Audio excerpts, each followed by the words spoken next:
जय श्री कृष्णा दोस्तों, बियसरा फैमिली में आपका स्वागत है। दोस्तों, आज की वीडियो में हम पुत्रदा एकादशी का व्रत किस प्रकार रखना चाहिए, अगर आप पुत्र की इच्छा रखते हैं तो पति पत्नी को व्रत किस प्रकार रखना चाहिए, क्या खाना चाहिए, पूजन सामग्री क्या लेनी चाहिए, भोग, यानी आपको हम संपूर्ण जानकारी दे रहे हैं कि किस प्रकार आपको संकल्प करना है और क्या उपाय करना चाहिए जिससे कि आपको निश्चित ही संतान की प्राप्ति हो सके।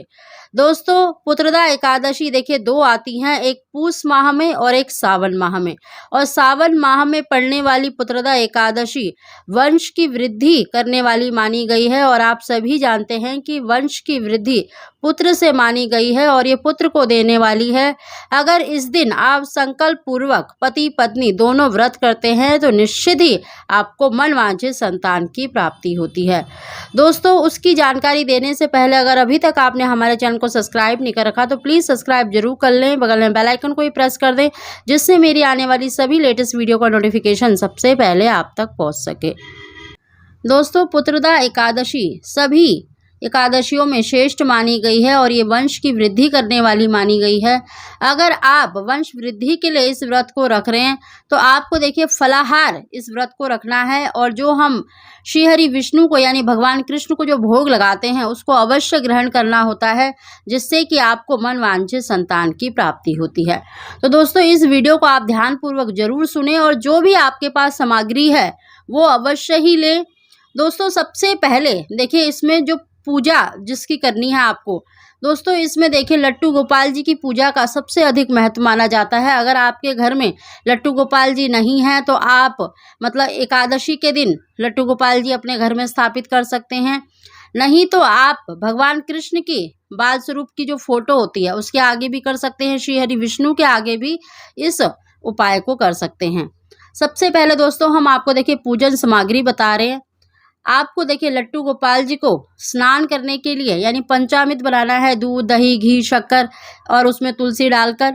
नहीं तो आप सिर्फ स्वच्छ जल में तुलसी दल डालकर ओम नमो भगवते वासुदेवाय कहते हुए लट्टू गोपाल जी को स्नान करा सकते हैं। अगर आपके पास लट्टू गोपाल जी नहीं है, जो भी तस्वीर है आप उस पर स्वच्छ जल के छींटे लगा सकते हैं। उनको पीले वस्त्र अवश्य पहनाने चाहिए, पीला चंदन अवश्य लगाएं, यानी आपको पीले रंग की वस्तुओं का ज़्यादा प्रयोग करना है। पीले वस्त्र, पीले फूल, पीले फल अवश्य ही लेने चाहिए। और आरती करने के लिए आपको धूप दीप मतलब आप शुद्ध घी का दीपक तैयार कर सकते हैं, धूप बत्ती ले सकते हैं, दोनों ले लें तो ज़्यादा अच्छा है।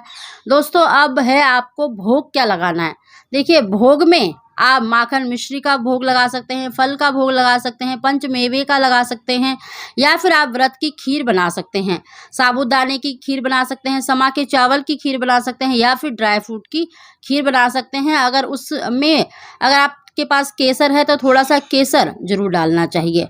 अब दोस्तों, पुत्रदा एकादशी के दिन सबसे पहले तो देखिए ब्रह्म मुहूर्त में जगना चाहिए। पति पत्नी दोनों स्नान करके स्वच्छ वस्त्र धारण करें और सबसे पहले सूर्यदेव को अर्घ्य अवश्य देना चाहिए। अगर आपके घर में देखिए लट्टू गोपाल जी हैं तो आप स्नान अवश्य कराएं, पंचामृत से भी करा सकते हैं, स्वच्छ जल से भी करा सकते हैं। अगर सुबह के समय आपके पास समय नहीं है तो इस पूजा को आप सायंकाल के समय कर सकते हैं, लेकिन पति पत्नी दोनों को एक साथ पूजा करना चाहिए क्योंकि देखिए माता पिता के भाग्य से ही संतान होती है और ये वंश की वृद्धि करने वाली मानी गई है। अगर आप पुत्र प्राप्ति के लिए इस उपाय को कर रहे हैं तो हो सके तो पति पत्नी चाहे सुबह के समय चाहे सायंकाल के समय एक साथ पूजा जरूर करें। और सुबह के समय देखिए आपको संकल्प जरूर करना है, भगवान कृष्ण के आगे लट्टू गोपाल जी के आगे आपको संकल्प अवश्य करना है। अपने सीधे हाथ में थोड़ा सा जल लेकर अपना नाम और गोत्र का उच्चारण करके अपनी मनोकामना बोलकर कि हे प्रभु, आज हम इस एकादशी का व्रत रखेंगे, फलाहार इस व्रत को करेंगे और दूसरे दिन ही हम मतलब अपना व्रत खोलेंगे। इस प्रकार अपनी जो मनोकामना है संतान की, पुत्र की, उसको बोलकर इस जल को श्री हरि विष्णु भगवान कृष्ण के आगे उस जल को आपको छोड़ देना है।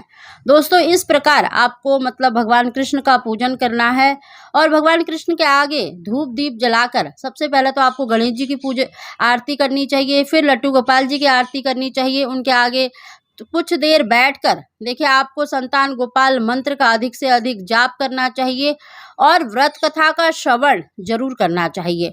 दोस्तों अगर आप सुबह नहीं कर पा रहे हैं तो सायकाल के समय इसी विधि से आपको मतलब श्री हरि विष्णु का लट्टू गोपाल जी का पूजन अवश्य करना चाहिए।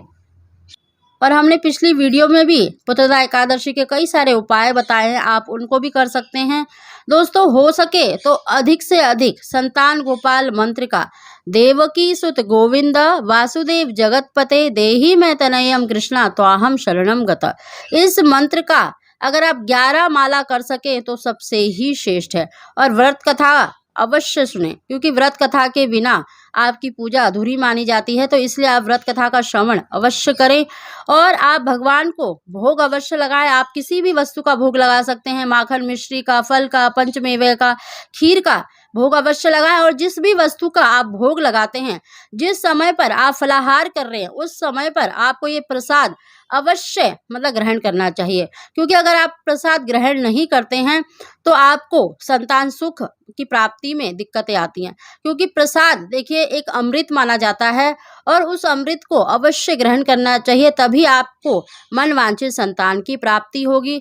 और सायकाल के समय भी आपको भगवान जी के मंदिर में दीपक यानी दीपदान अवश्य करना चाहिए, तुलसी के नीचे दीपदान अवश्य करना चाहिए। यानी सायकाल के समय आप आरती अवश्य करें, धूप दीप अवश्य जलाएं और पूजा करने के बाद आखिर में आपको क्षमा याचना अवश्य करनी चाहिए। क्योंकि दोस्तों हम कितनी भी तैयारी कर लेते हैं मतलब भगवान जी की पूजा में कोई ना कोई गलती या कोई ना कोई भूल चूक हमसे हो ही जाती है, तो आप भगवान के आगे क्षमा याचना अवश्य करें कि हे प्रभु, हम पाठ पूजा मंत्र विधि कुछ नहीं जानते, जो भी हमने अपनी समझ से पाठ पूजा की है आप उसको स्वीकार करें और हमारी गलतियों को क्षमा करें। इस प्रकार आपको क्षमा याचना अवश्य करनी चाहिए और जो भोग है उसको अवश्य ग्रहण करना चाहिए, तभी आपको संतान सुख की प्राप्ति होती है। दोस्तों इस व्रत को हो सके तो फलाहारी रखें। देखिए निर्जला व्रत नहीं रखना चाहिए, आपको फलाहार व्रत रखना है, तभी आप प्रसाद को ग्रहण कर सकते हैं। तो आप मतलब सायकाल के समय, दोपहर के समय, जिस समय पर भी फलाहार करते हैं उस समय पर प्रसाद अवश्य ग्रहण करें। दोस्तों इस प्रकार अगर पति पत्नी इस दिन लट्टू गोपाल जी का पूजन कर लेते हैं, भगवान कृष्ण का पूजन कर लेते हैं, तो निश्चित ही आपको संतान सुख की प्राप्ति होती है।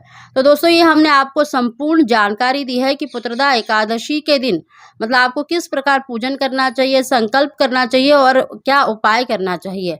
अगर आप इस प्रकार कर लेते हैं तो निश्चित ही श्री हरि विष्णु की, भगवान कृष्ण की आपके ऊपर कृपा अवश्य ही होगी और आपको उत्तम संतान की प्राप्ति अवश्य ही होगी। दोस्तों अगर आपको वीडियो पसंद आई हो तो इसको ज़्यादा से ज़्यादा लाइक करें, शेयर करें। अगर आपके घर परिवार में किसी को संतान सुख नहीं मिल पा रहा तो उनको जरूर शेयर करें और कमेंट बॉक्स में ओम नमो भगवते वासुदेवाय नमः अवश्य लिखें। आप सभी को जय श्री कृष्ण।